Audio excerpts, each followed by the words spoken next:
How to crop a circle photo on iPhone.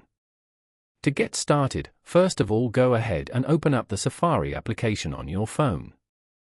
Safari is the default web browser on iPhones, developed by Apple. Once you're here, go to the search bar and type in crop circle photo. Tap on the first result from here. On this page, tap on Upload Image and select Photo Library. Select the photo you want to crop from here and then tap on Done at the top right corner.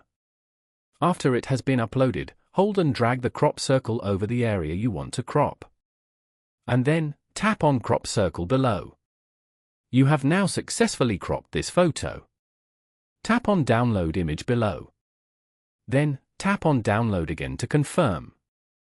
Following these steps, you can easily crop a circle photo on iPhone.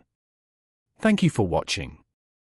Please leave a like if this tutorial helped you, or leave a comment below if you have any questions related to the video.